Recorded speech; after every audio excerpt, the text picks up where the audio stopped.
Sophia, a young hairdresser, witnesses a group of unruly teenagers harassing an elderly couple on the bus. Defending them earns her their gratitude, but the next day, an unexpected twist occurs. A luxurious limousine pulls up to her house, leaving her in shock. Who could have sent such a lavish gesture, and what do they really want? Hi everyone. Today, I'm excited to share a new story with you. So let's get started. Sophia, a 22-year-old hairdresser, worked in one of the most renowned salons in the heart of Paris. Born into a low-income family, Sophia couldn't afford to go to college.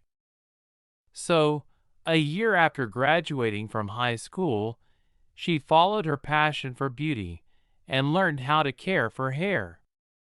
Though going to college had been her dream, she knew it wasn't financially possible, and the thought of large student loans discouraged her even more. Sophia's life was routine. She woke up early, jogged around the neighborhood, had breakfast, and headed to work. Since she didn't own a car, she walked to the bus stop every morning. For almost 4 years, Sophia lived according to this schedule. The only days she could rest were Sundays, when the salon was closed, or on her rare days off.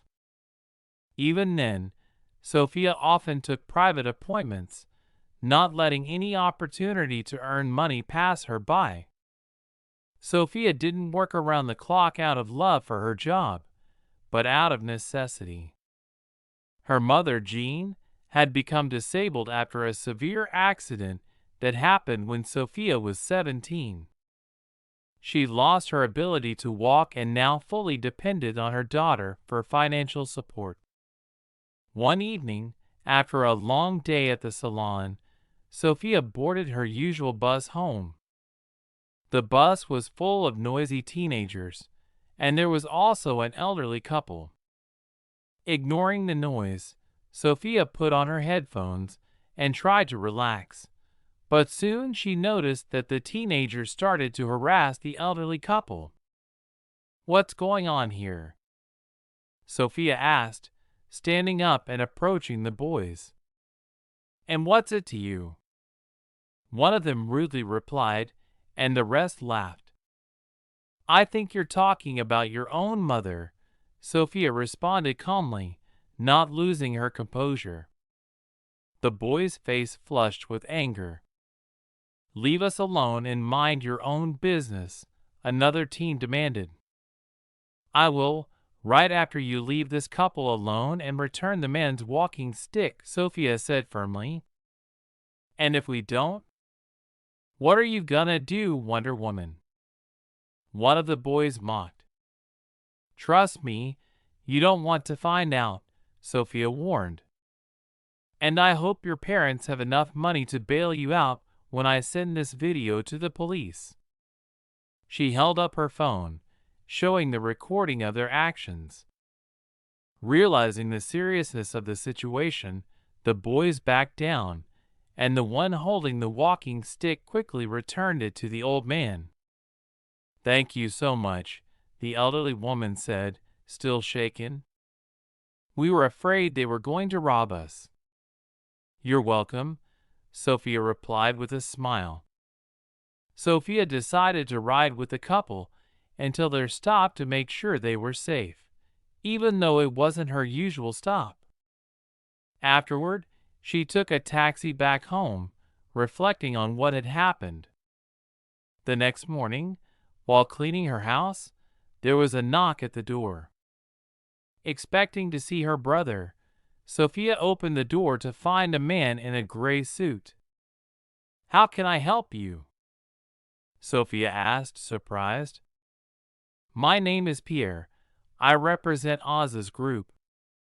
"My boss would like to meet with you," he said, gesturing toward a black limousine parked outside her house. "Your boss? Who is that?" Sophia asked, even more puzzled. He prefers not to reveal his identity for now, but you'll recognize him when you see him, Pierre replied. Cautiously, Sophia declined the invitation. However, moments later, the limousine window rolled down, and she saw the elderly couple from the bus smiling warmly at her. "Oh my God! I wasn't expecting this," Sophia exclaimed, walking toward them. "We're so sorry if we frightened you," the elderly woman apologized. "But we wanted to thank you for what you did." As it turned out, the couple were millionaires, and the day before, they had decided to live modestly, which was why they were on the bus. They wanted to reward Sophia for her kindness. Pierre handed her a large envelope filled with money. Overwhelmed, Sophia burst into tears. "Is this really for me?" she asked, barely holding back her emotions. "Yes, Sophia," the elderly woman confirmed. "We know you have responsibilities, and we wanted to help in some small way." A few weeks later, Sophia used the money to open her own beauty salon. At first, she thought about using it to go to college, but eventually, she decided to invest in her passion. Within less than 2 years, her business thrived, and her family's life improved dramatically. Although Sophia never saw the elderly couple again, their generosity changed her life forever. Sophia's kind act didn't just change her circumstances, but also her perspective on life. In a world often driven by self-interest, she learned that genuine compassion can lead to unexpected connections and opportunities.